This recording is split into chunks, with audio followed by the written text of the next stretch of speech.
এদের উপরে তো অনেক চাঁদাবাজিও হয়। হ্যাঁ, এদের উপরে চাঁদাবাজি হয়। হ্যাঁ, এখন এগুলো কৌশলে কাজ করতে হবে, যেন গভর্নমেন্টেরও মানে আমাদেরও যেন বদনাম না হয়।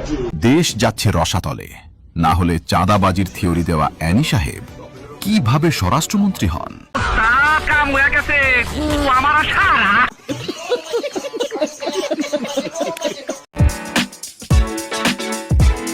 নতুন একজন স্বরাষ্ট্রমন্ত্রী হলেন অ্যানি ভাই। উনি কয়েকদিন আগে নির্বাচনের সময় সবক দিছে যে চাঁদাবাজি কিভাবে কত প্রকার কিভাবে করা যায়। ওনারা দিছে স্বরাষ্ট্রমন্ত্রী, কি কোন দিকে যাবে আল্লাহ জানে দেশ।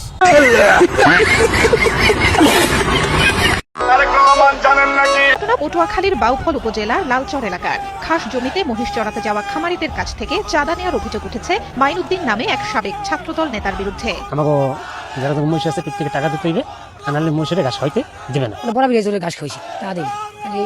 মহিষ পালনকারীরা জানান, দীর্ঘদিন ধরে লালচরে খাস জমিতে মহিষ চড়িয়ে আসছেন তারা। চরাঞ্চলের খাস জমির ঘাসের উপর নির্ভর করেই জোটে মহিষের খাবার। কখনো 1 টাকাও দিতে হয়নি কাউকে, অথচ এখন টাকা না দিলে মহিষকে ঘাস খাওয়াতে দেওয়া হয় না। তাই বাধ্য হয়ে মাসে মহিষ প্রতি 200 টাকা করে দিতে হচ্ছে তাদের। এভাবে 478টি মহিষের জন্য দিতে হচ্ছে মাসে 95,600 টাকা। তারেক রহমান, কি বলবো আর আপনাকে, আপনার এত রাগ, আপনার এত ক্ষোভ, পোলাপাইন দেখলে আপনার গা জ্বলে উঠে।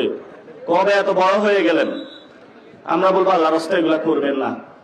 আমার ভুল হয়েছে, ক্ষমা করে দেন।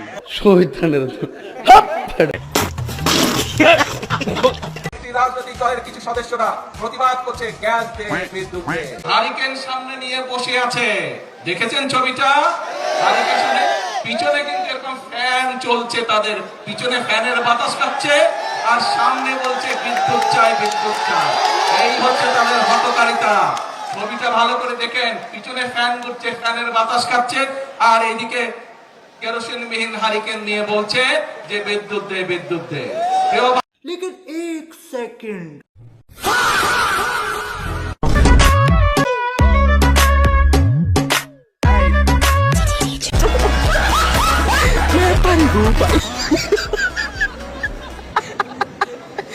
এরা হলো এই হামলাগুলোর উস্কানিদাতা, নির্দেশদাতা। এটা তারাই প্রমাণ করে দিয়েছে। ঠিক আছে, ওরা এগুলো বলেছে, মার্জিন ভাষায় কথা বলেছে। আরে ভাই, আপনি 2 দিন ধরে সরকারে গিয়ে এত জ্ঞান দেন না। কি শব্দ এত জ্ঞান দেন, এরা বলা যাবে না। আপনার কাছে ভাষা শিখতে হবে নাকি এখন? মানে আপনার কাছে, আপনি কি ভাষা বিজ্ঞানী? সভ্যতা, আপনার কাছে ভাষা শিখতে হবে, ভাষা শিখতে হবে, সভ্যতা শিখতে হবে, সবই আপনার কাছে শিখতে হবে। অবশ্যই এত গরম দেখান না রাশেদ। তারেক জিয়া এই স্বরাষ্ট্রমন্ত্রীর প্যান্টের সুরা কিন্তু ইতিমধ্যে ঢিলা হয়ে গিয়েছে। ছাত্র দলের রাকিব ভাইকে স্পষ্ট ভাষায় বলতে চাই, আপনি যেভাবে সাদা সিধার ভান ধরেন, আপনার এই সাদা সিধার ভান ছাড়েন। গতকালকের এই ঘটনার মধ্যে দিয়ে যখন তারা কোনোভাবে এই রাজনৈতিক সভা সমাবেশ এনসিপি নেতাদের সাহসকে দমিয়ে রাখতে পারছে না, সর্বশেষ তারা সেখানে সামনে ট্রাক থামিয়ে দিয়েছে। আমরা বলতে চাই, আপনারা আওয়ামী লীগের আমলে বালু ট্রাক সরাতে পারেন নাই, তাই বলে এনসিপি খালি ট্রাক সরাতে পারবে না তা কিন্তু সত্য না। ইতিমধ্যে এনসিপি এই খালি ট্রাক সরাতে সক্ষম হয়েছে।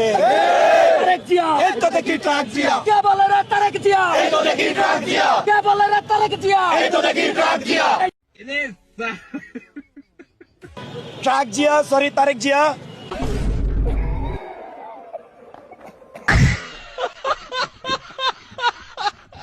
17 বছর মানুষ আপনাদেরকে রাজপথে দেখতে পায় না।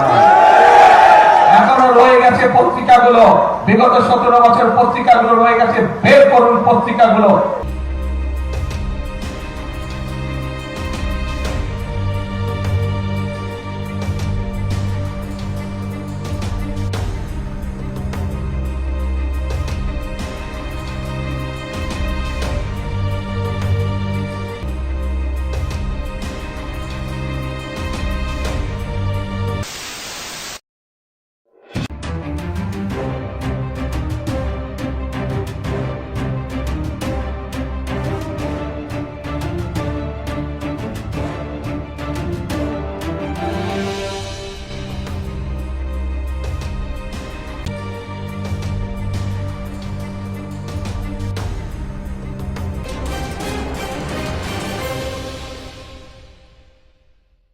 কথা কি ক্লিয়ার না ভেজাল আছে? ক্লিয়ার।